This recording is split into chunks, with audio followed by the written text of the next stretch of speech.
Hi everybody, well a bit later than promised. I'm going to try and do my tutorial for my envelope mini albums for you. I'm going to have to split it into more than one part, I'm afraid, because it's just going to be too long to get it onto one video, so you'll have to bear with me.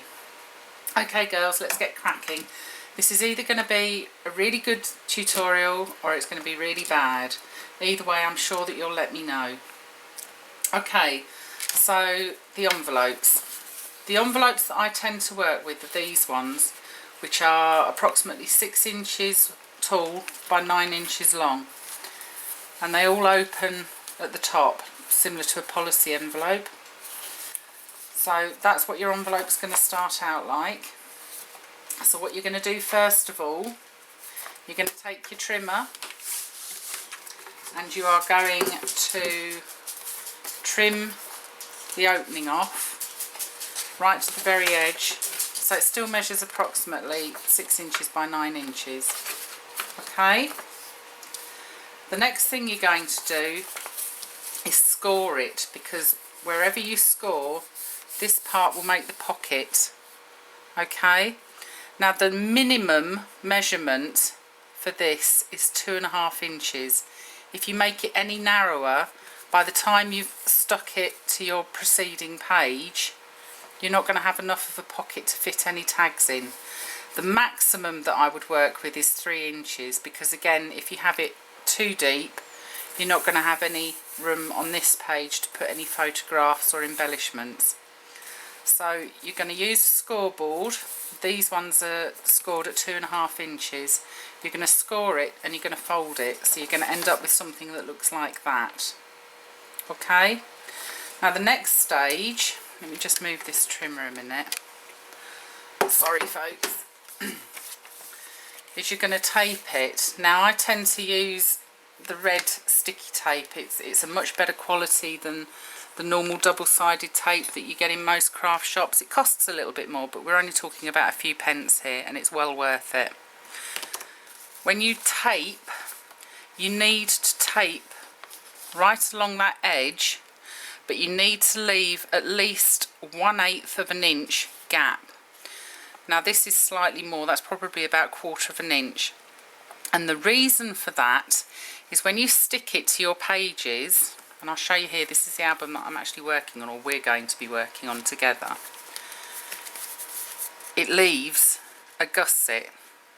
Okay, now you need that gusset because when you're feeding things into your page, tags or whatever, you need a little bit of room for it to expand.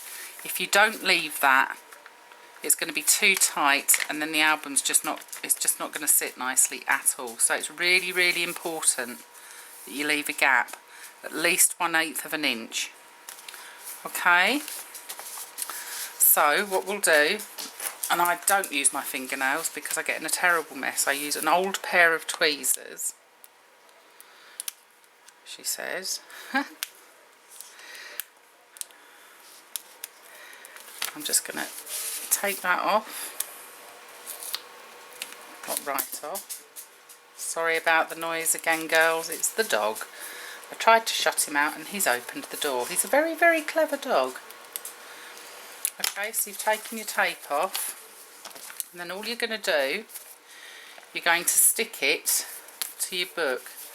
Now the right way to remember is you're always going to have a flap to the left for a pocket and then a main page. A flap to the left and your main page. Okay, so to stick this one, flap, main page.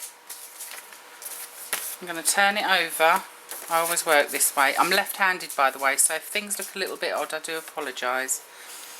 And you have to take your time, do not rush. Line that edge up with that and stick it down. Okay? And that's all there is to it. You've now got your pocket and a page. Okay? Now, as you can see, I did just start working on this before we started filming, just so that you actually had something to look at visually. So I've got a couple of pages ready. What you need to do, and you can use as many envelopes as you like, the minimum that I would use is 6, but you can use far more than that, because when you cover it, it'll take quite a bulk. I mean, you could actually go up to about 10 or 11 envelopes if you wanted to. To cover the pages, you need to pick your paper and try and make sure that they all coordinate. I'm not very good with measuring. I tend to do a lot of things by eye. So you need something that's going to fill that main page. I always leave, I don't know if you can see, a very slight edge. You can just see the envelope all the way around. Now the reason for this is, on my envelopes, you've probably noticed, I like to edge the pages with either a gold or a silver leaf pen. And the reason I do that is it just gives it a really nice, classy finish. Now obviously, if that's not your taste, you can simply just ink the edges. But if you're going to ink the edges, then I would recommend that you ink the edges of the paper and the edges of the envelopes before you stick the paper onto it. You don't actually want to see any of this brown envelope. So whichever technique you prefer. If you're going to use the pen, like I do, I always leave it until the last minute. I wait until I've covered all of my pages, then I will go, and all I'm simply doing, I just get my Tim Holtz ruler, because it's got a metal edge there which is really nice, and I literally just hold that down and then run my pen down, and that's it, end of. The ruler's got a little bit on it, but that's fine. So you're going to measure your papers, and you're going to cover the pocket flap and your main page. And the other thing you're going to do, you're going to take some of your scrap paper, you're going to cut a small piece, and you're going to pop it inside the envelope. Okay, you only need about an inch and a half. And again, the reason for that is it just makes it look so much nicer. And I tend, for that, I use wet glue. I know a lot of people use tape or ATG guns and what have you. I like using tacky PVA glue. I go through bottles and bottles of this. So I've just put a little bit of glue on the paper, and I just feed it in gently and just run my fingers through, and it's stuck, and that's it, that's fine. So you're going to do that on every pocket. Okay, I think I've done a couple here. See, I've done that one, you can see. And the other thing that you need to do, you need to take your hole punch, a circle punch, and you need, like I have here, you just carefully feed it into the pocket. So I'll do this one.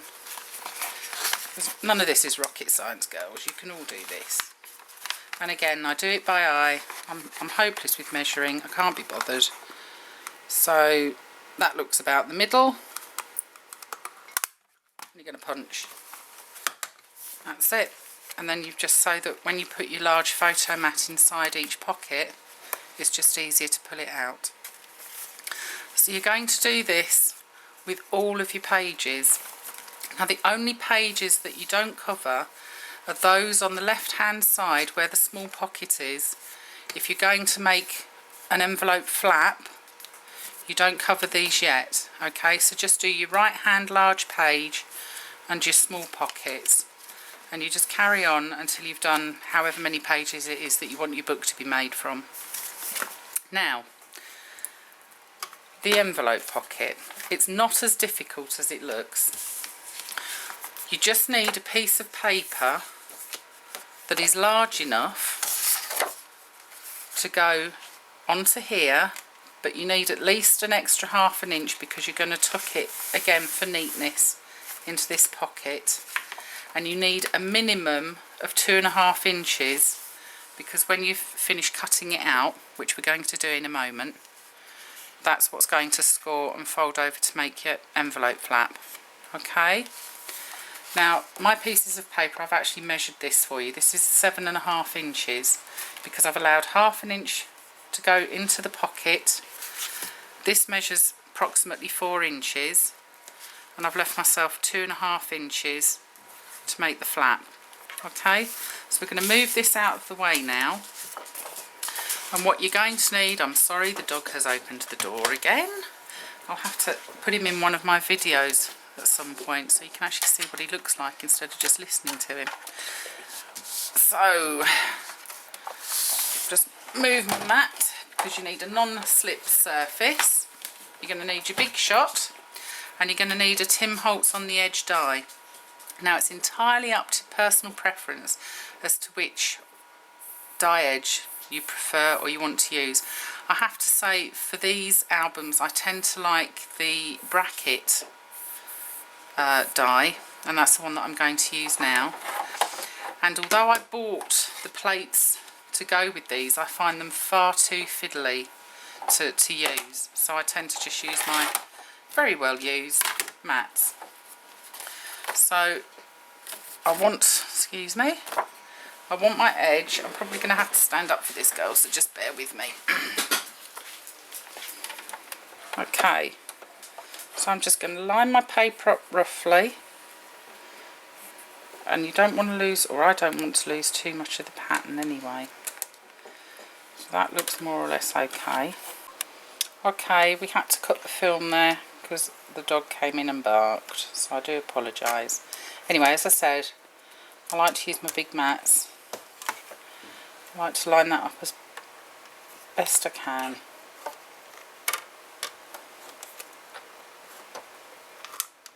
Get that to bite.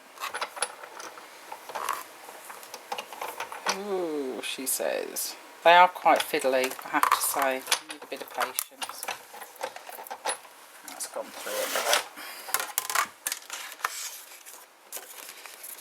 Right, so you're going to be left with something that looks like that, because obviously the paper for this particular album anyway is wider than the actual on the edge die.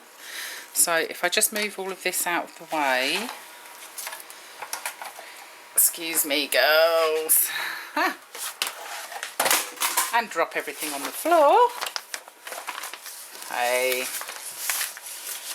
okay, right, I'll sit down again because it's easier to see. So that might be easier to see. So that's what it's going to look like, but it's still attached to the paper.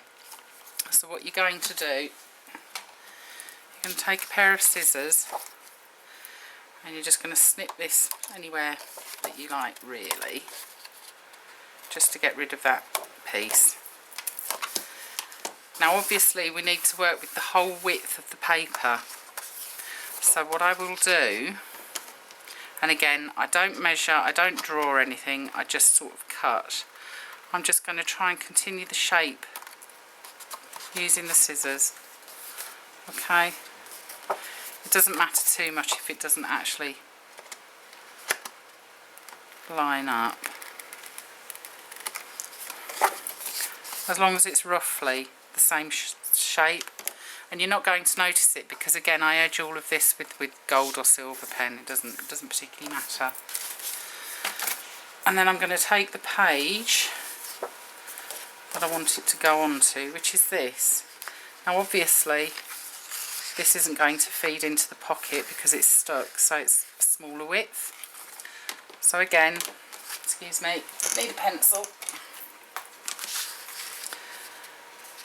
I just line that up roughly, remembering I'm going to have a little bit of an edge, and I can see that's where my pocket is. So I'm just going to make a pencil line about 1/4 of an inch in. It's just a rough cutting guide, and it doesn't matter because you're not going to see that. And again, it's a little bit trial and error.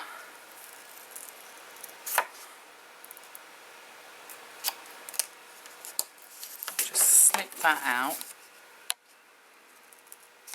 Okay. Like so. And then try it for size. Yes. We have to make sure. And then we've got a little bit of overhang there. So you just need to wiggle it until it fits where you want it to. and that's fine. So now, good old glue. Let's move this stuff out of the way. I just glue like so, and I know roughly, you might want to measure this. This is just me, because A, I've made a few of them, and B, I'm not that exact. As I said, I don't measure that much. I use quite a lot of glue. I like to know that it's actually going to stick. I might just put a little bit more there. Okay. And then all you're going to do is take your paper and you're going to feed that in, and you're just going to wiggle it and give it a good press so it sticks down both sides. And don't worry about the pencil lines, because that amazing invention called a rubber gets rid of those, and nobody would ever know that they were there now. So the glue dries pretty quickly. Okay, and as you can see, that's pretty well lined up. Now, can't just fold it, and I never score these beforehand, which I'm sure some of you might want to do, and that's entirely up to you. All I do then is take my ruler and I butt it up almost to the edge of the pocket. Okay, and I just run gently, because you don't want to break the paper, just to get a little bit of a score, and then gently fold it over. Okay, and there, if I hold it up now, is your flap. Now, it's important to remember that I'm using double-sided paper, which is wonderful, because obviously you just have to do this the once. If you're using single-sided patterned paper, you're going to have to cut 2 of these. Obviously one of them only needs to be 2.5 plus the 1/2 inch to feed into this envelope. Yeah, are you with me? So that one would be your 7.5. I wouldn't have bothered putting a piece in here, because I would have made this the 2.5 for the flap plus a 1/2 inch to tuck into the envelope, and then you would literally stick this one on first like we've just done, and then you would feed your second shape in and just line it up as best you can. And obviously if you haven't been able to cut it exactly the same, you can wait until you've stuck the main body of the shape, and then once it's dry you can trim it with scissors yourself so that it matches. Okay, so that, ladies, is how you make the flap. And obviously you can see this is very plain still because I haven't edged it, and it does make all the difference, as I said earlier, when you do. So there you have it. And obviously you continue in that fashion on however many pages you wish to have a flap. One of my albums that I made, I put a flap on every single page, and it did actually make it really quite bulky. And I think the second album that I did alternate pockets, which cut down on some of the bulk, but it's entirely up to you. It's total personal preference. Anyway, so you need to do this. You need to cover as many pages as you want for your album, sticking them the way that I've shown you. And in part 2, we'll look at embellishing it and making the covers. Now, if you want to jump ahead of me, because obviously the next main piece is actually showing you how to do the chipboard covers and the proper binding, you need to make sure that you've put all of your embellishments or stamping or whatever it is that you want to put on your album. That has to be done before you put the covers on. It's just so difficult to work with it after you put the covers on. You can't mess about with it like this, okay, because it's covered obviously. So if you want to get that much done, and I'll try and get part 2 uploaded Oh, where are we? It's the weekend. Probably next weekend, because I'm afraid I have to go to work all week, and I'm just not going to have the time. But I will do my best to get it up next weekend for you. So I hope you found that helpful and informative. If there's anything or any part of it that you didn't understand, then please don't hesitate to leave me a message, and I'll get back to you. Okay, I hope you enjoyed it, and thank you very much for watching. Bye.